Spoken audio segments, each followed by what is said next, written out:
Hi everybody, welcome to Unapologetic Radio, where I share my thoughts and opinions on things that is happening. Please remember that if you do not like my show, please move on. If you like my show, hit that like button and subscribe so that you will receive notifications of any new shows. If you like my show and want to support or just buy me some chocolate, my Cash App is in the description. This video is made with love. Despite my rants, this video is for everyone. This is a need to know and why we need to know it type of video. Please share this video with as many people as possible, family, friends, and coworkers, especially people who live by themselves. I think that you will take away at least 5 things that you didn't know that could save your life or someone you know's life. Let me start this video by saying this is not sponsored by FEMA. I am doing this video to inform you of the necessaries that you must have according to FEMA's website. So you can go to the website and see these same 10 things that I'm about to express to you today. I'm going to go through 10 things that FEMA suggests that you have ready for an emergency and why. Then I will give you 7 bonus items that you should stockpile just in case the global trade market takes a dive. And it's looking like we're close to it. So these items are valuable for trade, and I will tell you why. And one important thing that is dear to me and is so rarely covered is pets. So at the end of this video, I will be letting you know what you should do for your pets, your family members, your extended family members, your furry family members, any pets really, any.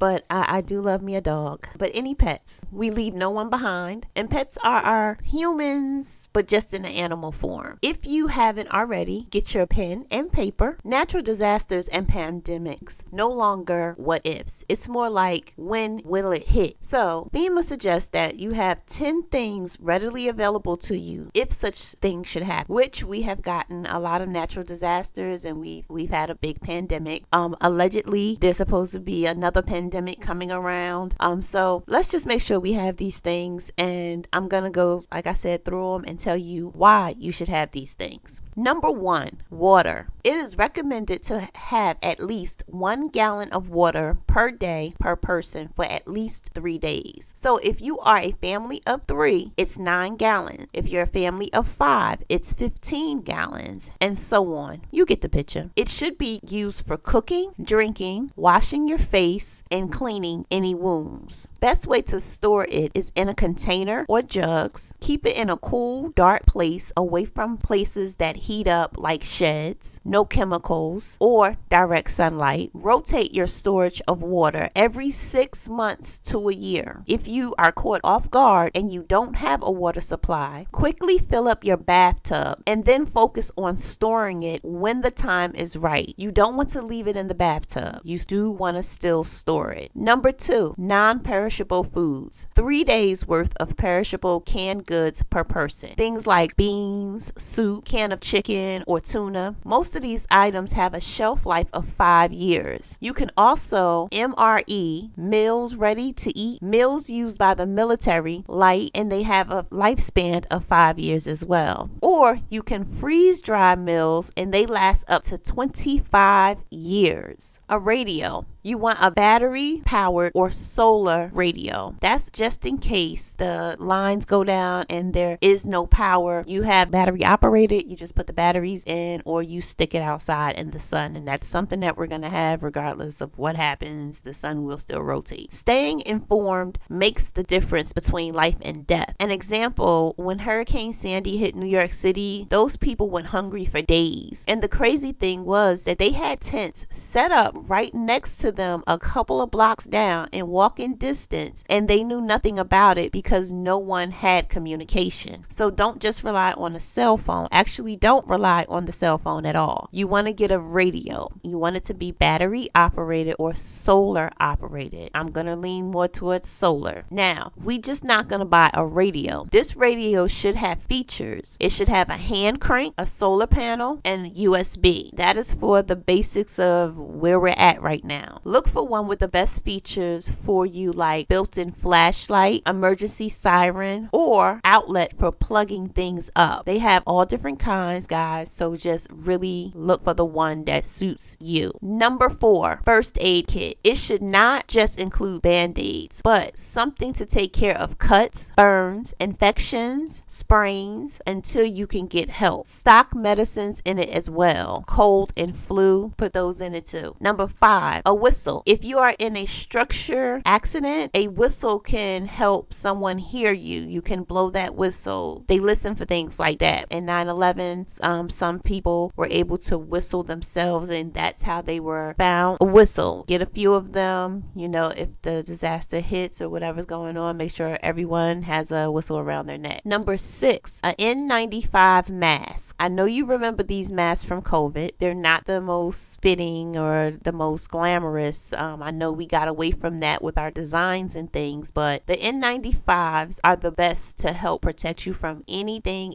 out there. It filters out 95% of things that you're not supposed to inhale. Again, it's not the best looking, but it protects you the best. Number 7, plastic sheets and duct tape. It will help you create a safe environment from toxin and anything that may be airborne. This is called a shelter-in-place environment. That means sealing off a room in your house from outside air. You are sealing off windows, vents, and doors. So choose a room that doesn't have as many windows or really big windows, something that you can do quickly. A lot of people choose their bathrooms, but you decide, because you also are considering a family if you're with a family. So just remember, don't look for anything with gigantic windows. You're looking for things with small windows, small doors, so it doesn't take much and you can cover it up quickly. Number 8, sanitation supplies. Stock up on plastic bags, plastic ties for waste, isolation items, moist toilets, staying clean face and hands, so the toilets can help cut down on some of the water usage. Towels. Plumbing is the first to go. So as many bags as you can find. What's really good is, if you don't have a pet, to get pet bags.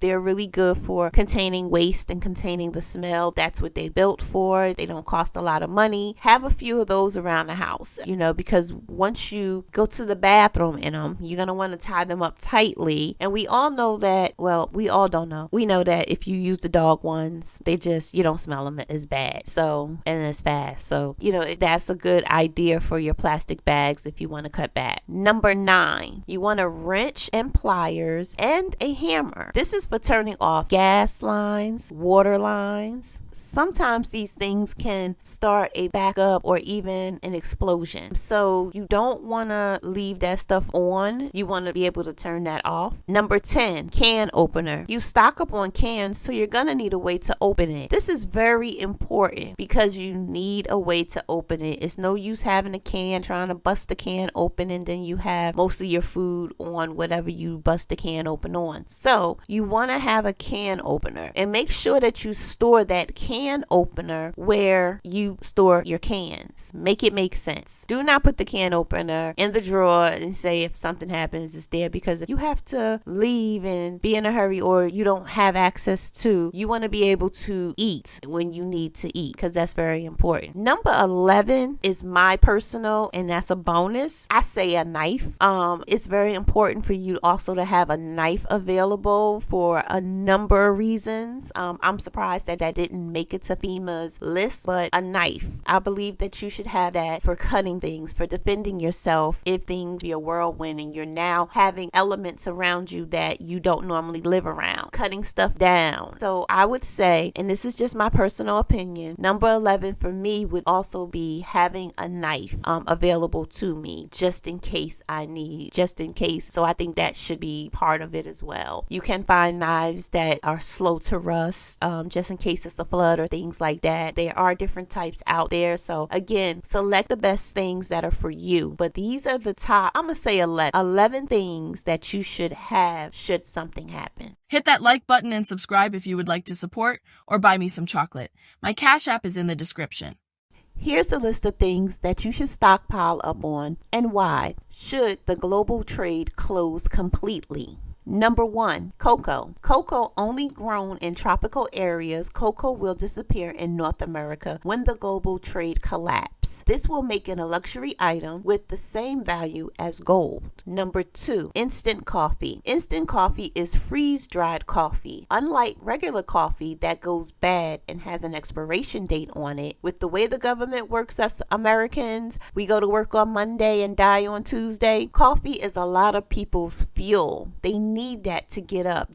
Coffee is addicting to some people. So the harsh demands of America, you want to make sure that you have instant coffee on hand. Number 3, seeds. For decades, seeds has been the foundation of crops being started all over. It's lightweight and high in value because it has the capacity to produce decades of foods. Seeds are survival. Number 4, salt. Before refrigeration, salt was essential in preserving meats. Without it, meats rot and survival gets harder. 5, alcohol. It has been used as currency for centuries. It's more than just a drink. It can be a painkiller, an antiseptic. It can be your powerhouse. It never goes bad and always holds value. Sometimes you can trade it for triple value. Number 6, sugar. It is referred to as white gold. It fuels the body, preserves food. It will be nearly impossible to get when the trade route goes down. Number 7, honey. Never expires, has tons of natural antibacterial properties, and it has unlimited uses. It's a superpower.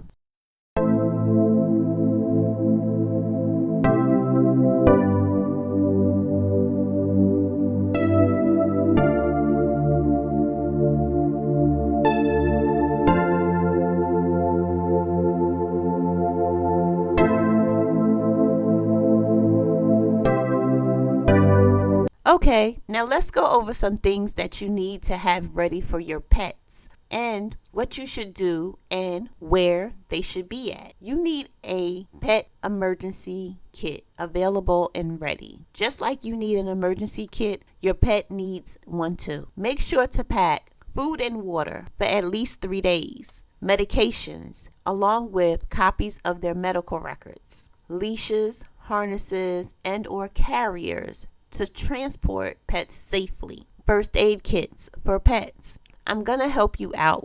Some of you can use baby items. They use the same gauze as us. They use the same ointments as us, to be honest. It doesn't hurt the pet at all. So you can honestly just pack your first aid kit and just pack extras for your pets. But a lot of times you can use, as long as it's baby, it's up to your discretion. You can consult with the veterinarian, of course. But I found with my pets, I should say, I use baby stuff for them. So anything that I needed to do, or anytime I had to give them anything, I really just gave them regular vitamins. So that might help you guys out with saving some extra dollars here. Make sure you have their toys, blankets, and bedding to comfort them. You know how the babies can get when it storms. Pack things that they are most fond of that gives them comfort. Also, pack extra collars with ID tags and a microchip if you don't have one. You as the pet parent are responsible for creating a safe space and identify a place in your home that is safest for your pet. For example, if you're facing a flood, keep your pets in the upper level or higher ground. In case of a fire or tornado, get them into a basement or windowless interior room. If you're evacuating, know where the pet-friendly shelters or pet-friendly hotels are. Keep pets inside. During a disaster, pets can easily get scared or disoriented, making them more likely to run away or get injured. Keep them indoors in a safe, calm environment during the event. If you keep your dog outside, bring them in, even if he or she is known to be an outdoor pet. Make sure they have shelter. When I say the pet will understand, the pet will understand. If you have to evacuate with your pets, never leave your pets behind. In case of an evacuation, have a plan by taking your pets with you. Know evacuation routes that allow your pets and identify pet-friendly shelters. Have a travel crate or carrier for small pets and a leash for large pets. For larger animals, make sure you have the means to transport them safely. Secure your home. If you have to leave your home, make sure your pets can't escape or get harmed. Close off windows, doors, and gates. Set up a secure space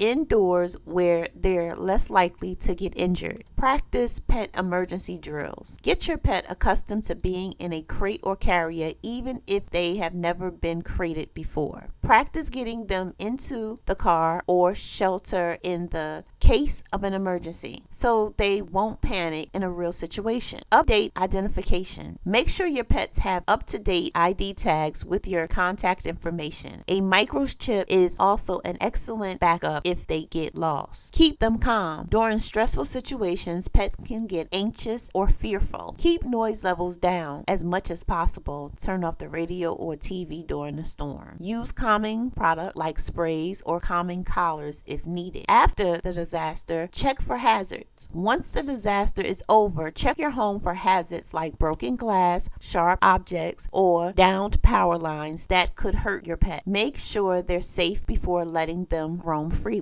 Stay alert to their behavior. Pets can often sense changes in the environment before humans do. They may react to these changes with stress. Keep an eye open on your pet's behavior throughout the disaster and provide comfort when necessary. So, let me ask you, if a disaster strikes right now, are you ready?